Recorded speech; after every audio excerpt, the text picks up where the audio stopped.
Hello, today I am going to talk about the Liebeck versus McDonald's hot coffee case.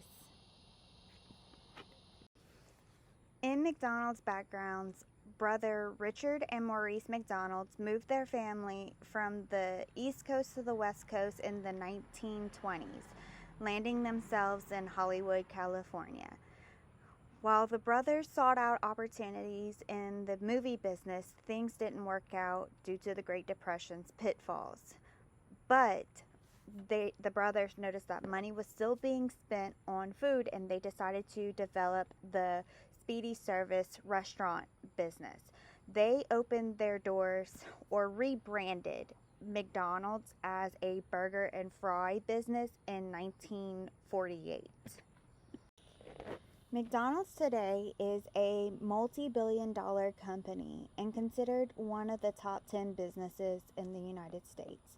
McDonald's has brought in $23.18 billion in 2022, and currently they have over 40,000 stores open across the world and operate in 118 different territories and countries. They have a working capital of $1.62 billion. McDonald's has three major sources of income: sales and franchising, developmental license, and similar affiliates. So they bring in a lot of revenue from not only burger and fry sales, but those who buy into the franchise, those who market in the franchise, and those who sponsor with toys and ad campaigns for athletes. Those all bring in revenue for McDonald's today. Now I want to talk about tort and liability. There was 7.8% total cases of tort and liability in the United States.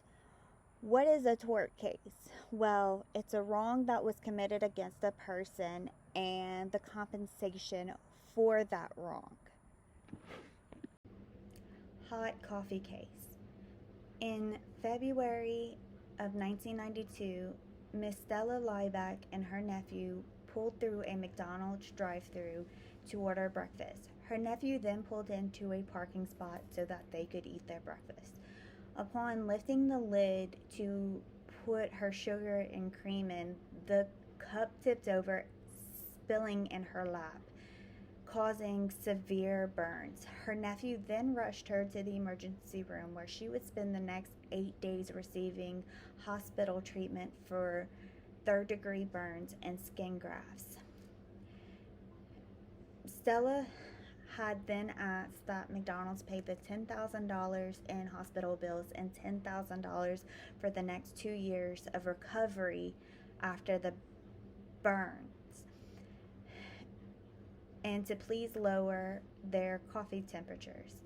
McDonald's wouldn't accept this and only offered her $800. This was not something that Stella would consider and filed suit.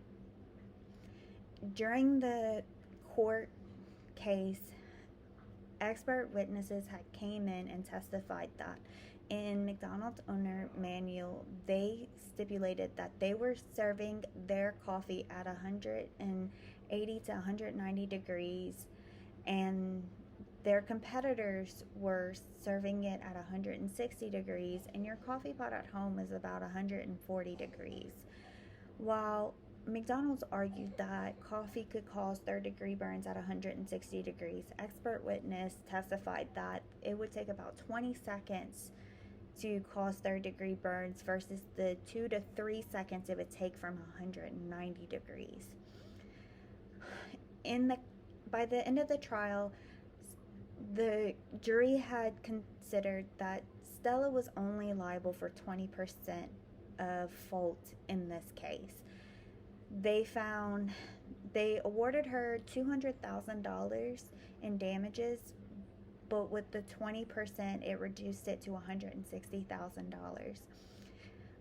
But for punitive damages, they offered her $2.3 million. The judge would not, that he lowered that amount to $480,000. But it is said that McDonald's and Stella did end up settling outside of court. While no real number was released, it is said that it was under $500,000. In the close of the case, McDonald's stipulated that Stella would not be allowed to talk about the hearing or the trial. The media got hold of the case, making it famous and pretty much the punchline in pop culture. They labeled her case as frivolous and spread not true facts and made Stella out to be one of the get rich quicks from a lawsuit. And that stipulated across the globe. You can see jokes made about it in Seinfeld to late night shows, and it cost Stella a really hard life post case, and she was never able to really talk about what happened or her side due to the stipulations in the case.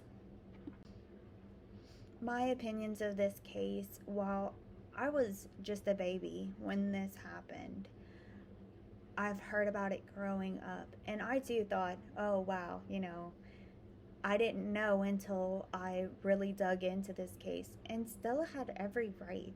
She suffered horrible burns due to this coffee spill. While it was an accident, accidents happen, but it could have been a lot better had the coffee not been so hot. And this was not a frivolous lawsuit. And I definitely think that the jury sided on the right side, because McDonald's was negligent in serving coffee so hot without any significant warning to its customers, saying how hot this coffee actually was.